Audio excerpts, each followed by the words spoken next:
Oi pessoal, e aí turma? Vamos aqui para a unidade 3 de Mecânica e Resistência dos Materiais.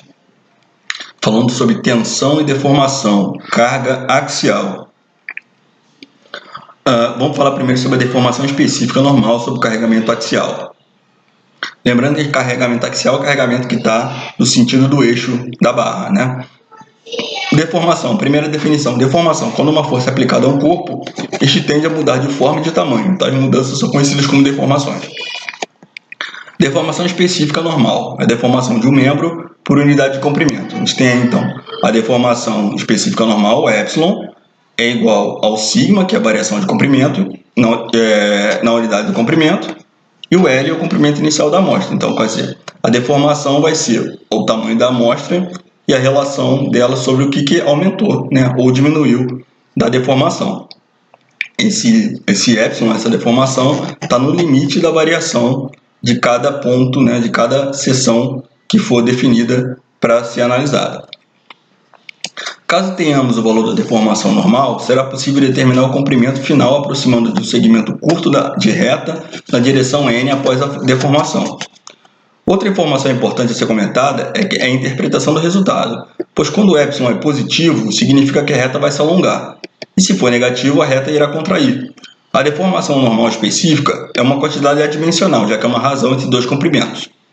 Então, reforçando, epsilon positivo, tração, está alongando, epsilon negativo, contração, está diminuindo. Deformação por cisalhamento. Ocorrência na mudança do ângulo entre dois segmentos de reta que originalmente eram perpendiculares. A representação das informações é por gama, que corresponde ao ângulo entre as retas medidas em radianos, conforme apresentado nessa figura. Então está aqui, se você tem uma figura que não está deformada ali na parte A e tem um ângulo π sobre 2, um ângulo de 90 graus, a partir do momento que você deforma, vai ter uma alteração nesse ângulo. Esse ângulo passa a ser um θπ, um ângulo diferente. Segundo o raciocínio da deformação normal específica, após a deformação, as extremidades da reta são deslocadas, as próprias retas transformam-se em curvas, de modo que o ângulo entre elas, em A, é θ', né, como está ali em B. Assim, definimos que a deformação por cisalhamento vai ser o gama, né, que vai do N até o T, né, dessa diferença aí, vai ser π sobre 2, menos o limite dessa variação angular que a gente tem aí. Entende-se que θ for menor do que π sobre 2, a deformação por cisalhamento é positiva, né, se ele diminuiu o ângulo, né? Caso θ seja maior do que π sobre 2, então a deformação será negativa. O diagrama de tensão-deformação é um diagrama que cada material tem que permite determinar algumas propriedades importantes, como o módulo de elasticidade longitudinal, que a gente vai ver aí para frente.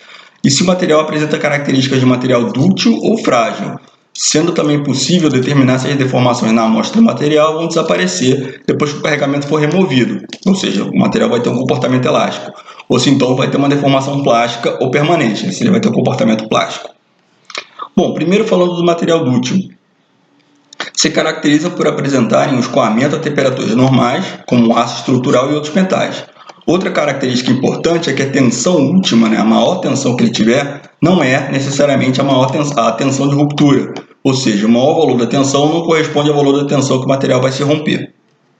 Temos aí então o gráfico que mostra o comportamento do material dútil no diagrama de tensão-deformação. Tensão no eixo Y e deformação no eixo X. Você vê aí as fases do material. Primeiro acontece o escoamento, quer dizer, na verdade, primeiro é o comportamento elástico, depois é o escoamento, depois a recuperação, depois a estricção e depois a ruptura. Vamos ver aqui pela tabela o que significa cada um desses sigmas aqui. O sigma U é a tensão última, a máxima tensão que o material sofre. O sigma R é a tensão de ruptura, ou seja, a tensão que vai promover a ruptura do material. Você vê que o sigma R é menor do que o sigma U. O sigma E corresponde à tensão de escoamento do material, ou seja, define no diagrama quando o material dútil, o seu comportamento elástico e o comportamento plástico. Você vê aqui que no sigma E, até o sigma E, o material sofrendo tensão, ele retorna o seu tamanho original. A partir do sigma E, ele já começa a deformar. E o epsilon R corresponde à deformação de ruptura, ou seja, a deformação que, quando for atingida, vai provocar a ruptura do material. Então, se você for ver aqui no gráfico, sigma R, o epsilon R, que está ali embaixo, no eixo do X, diz que você vai deformando até que chega naquele ponto ali e ele vai romper.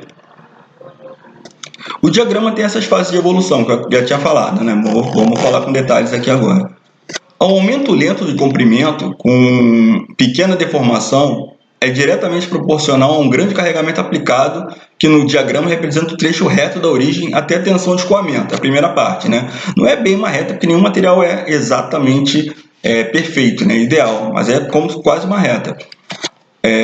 Com grande coeficiente angular, quer dizer, a inclinação da reta ela é bem alta, que ao se determinar ela corresponde ao módulo de elasticidade longitudinal. Então essa reta, o coeficiente angular da reta, corresponde ao módulo de elasticidade. Após ultrapassar a tensão de escoamento, ela tem característica de longa deformação com pouco aumento de carregamento. Então vai ter pequena variação na tensão, que é essa fase aqui. Ele escoa bastante, ele aumenta o comprimento, aumenta a deformação, mas não aumenta tanto a tensão. Após o material ultrapassar o escoamento, o material começa a apresentar uma recuperação em relação ao suporte de tensão. Assim ocorre com o aumento da deformação proporcional ao aumento do carregamento aplicado, ou seja, a tensão vai aumentando até atingir o seu valor máximo, conhecido como tensão última. Após o material ou a carga atingir a tensão última, vai ter a diminuição do diâmetro do corpo, que você começa a fazer a estricção. Se você tem aqui um parafuso, ele começa a ser puxado, o diâmetro dele começa a diminuir no ponto da ruptura e até que ele vai romper. Tá aqui, né? Diminuição do diâmetro do corpo, no caso de uma barra conhecida como estricção, de forma que com a diminuição da seção transversal do material e com o carregamento aplicado, o material vai manter a deformação até a ruptura. Entendemos que o material dúctil apresenta características de deformação antes do seu rompimento, e isso é de extrema importância, pois nos avisará sobre condições que venham causar danos. Imagina, um concreto armado, um aço, se ele romper de uma forma só, vai causar um acidente. Dá para você ver que ele está se deformando antes de gerar o acidente, então você já consegue ver qual o tipo de reparo que você tem que fazer ali, né? Se está tendo tensões demais além do planejado. Então tá aqui, assim é com o concreto armado, em que o aço que compõe a estrutura é um material dúctil, permitir averiguar as deformações dos elementos estruturais. Se não ocorrer o aumento das deformações, assim se assegurará que é apenas a deformação do material ou uma patologia. Falando agora de materiais frágeis, eles têm características de ruptura, por não apresentarem deformações expressivas do material. Podemos citar exemplos como o ferro fundido, o vidro e o agregado graúdo. Outra característica é que a tensão última é igual à tensão de ruptura, ou seja, difere do material dúctil. Quer dizer, então, de fato, aí no material frágil, a tensão máxima vai ser a tensão de ruptura. Não se deve associar um material frágil a baixa resistência. Observe que o ferro fundido, vidro e pedra apresentam enorme resistência a alguns esforços. A denominação de material frágil está associada à forma de ruptura do material. Então, necessariamente, frágil não quer dizer fraco, né? Duro não quer dizer forte, são coisas diferentes. E está aqui o diagrama de tensão e deformação para materiais frágeis. Você vê que só tem uma fase ali, ele vai aumentando a tensão até que chega num ponto que a tensão última vai ser a tensão de ruptura e aí ele vai romper. O diagrama possui as fases de evolução, as quais correspondem ao aumento da deformação proporcional ao aumento do carregamento aplicado, até que se atinja a deformação de ruptura, é o epsilon R, correspondente à tensão de ruptura, sigma R, que possui o mesmo valor da tensão última, sigma U. Entendemos que o material frágil apresenta característica de baixa deformação, por isso também acontece em alguns materiais imperceptíveis sem instrumentação por sensores. Com essa situação, esse tipo de material em peças ou componentes que envolvam quesitos de segurança não possui grande empregabilidade. Material dúctil é a capacidade que o material tem de se deformar sob a ação das cargas. Material frágil é quando o material não tem deformação, apenas a ruptura. Falando agora sobre a lei de Hooke e o módulo de elasticidade longitudinal, o módulo de Young, que a gente acabou de falar agora dos materiais dúcteis. Na análise do diagrama de tensão e deformação de material dúctil, iremos nos aprofundar no trecho retilíneo do diagrama, correspondente a um trecho conhecido como regime elástico. Aquela primeira parte, né? Aquela fase reta no começo, que permite o carregamento de cargas do material utilizando sua deformação. Porém, quando descarregado, quando você tira a tensão, o material retorna ao seu comprimento inicial. Com essas características e alguns conceitos básicos aprendidos em Física Geral Experimental 1, podemos realizar a associação no material a uma mola. É como se fosse uma mola, vai e volta, ela retorna à posição inicial. E aplicar a lei de Hooke, que descreve a tensão sigma como sendo diretamente proporcional à deformação específica, ou epsilon. E essa proporção vai ser justamente esse E, que é o módulo de elasticidade. Então, sigma naquela fórmula é a tensão, o E é o módulo de elasticidade longitudinal e epsilon é a deformação específica normal. Nessa expressão, que é o sigma igual a E epsilon, o E representa a constante de proporcionalidade, denominada módulo de elasticidade ou módulo de Young. O módulo de elasticidade deve ser utilizado em materiais com comportamento linear elástico. Além disso, se a tensão no material for maior do que o limite de proporcionalidade, o diagrama de tensão-deformação deixa de ser uma linha reta. Falando de deformações de barras sujeitas a cargas axiais, qual a variação de comprimento que o carregamento gera, que uma força gera? Tem aí a fórmula, onde sigma é a variação do comprimento, o P é o carregamento axial aplicado, a força que é aplicada, L é o comprimento inicial, A é a área da seção transversal e o E é o módulo de elasticidade longitudinal, está aí com todas as suas unidades. A variação do comprimento depende da carga aplicada, do comprimento inicial do material, da área transversal e do módulo de elasticidade longitudinal. Perceba que os itens que foram mencionados na equação correspondem às características geométricas da barra ou peça em estudo e características do material. O resultado da expressão pode apresentar resultados positivos que explicam o aumento do comprimento devido ao carregamento de tração aplicada. Também com resultados negativos que explicam a diminuição do comprimento devido ao carregamento de compressão. Então, positivo, a gente já tinha falado, positivo aumenta o comprimento, negativo é compressão, está diminuindo o comprimento.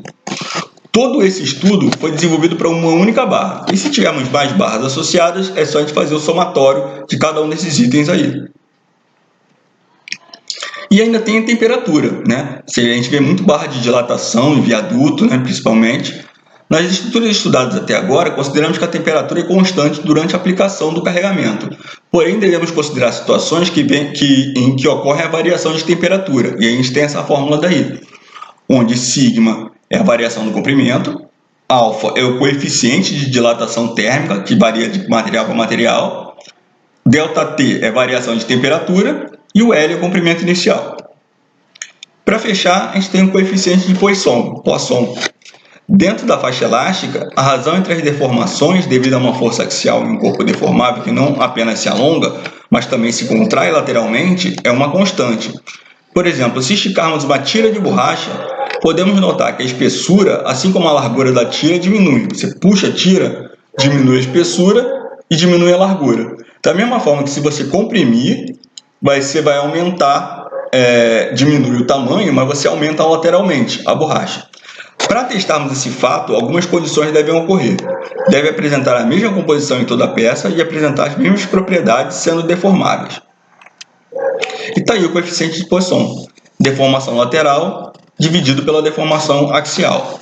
Deformação lateral é determinada pela divisão entre a variação de dimensão do diâmetro e o diâmetro inicial. Quer dizer, então ele tem um diâmetro. Quando você contrai ou quando você estica, quando você aplica uma tensão, o diâmetro da seção pode aumentar ou diminuir. E ele também pode ser determinado por meio da divisão entre a variação de dimensão do raio e a dimensão do raio inicial. E a deformação axial longitudinal, que está no denominador ali, que é o epsilon long, é determinada pela razão entre a variação do comprimento pelo comprimento inicial. Essa expressão tem um sinal negativo, porque o alongamento longitudinal, que é a deformação positiva, provoca uma contração lateral, ou seja, vai reduzir as dimensões, uma deformação negativa e vice-versa.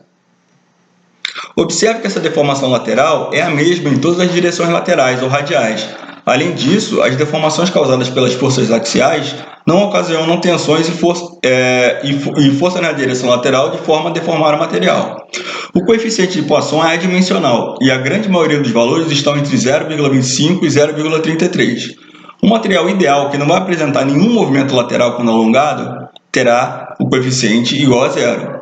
A borracha é o material que apresenta maior valor, com 0,50, e a cortiça menor valor, com um I aproximado de zero.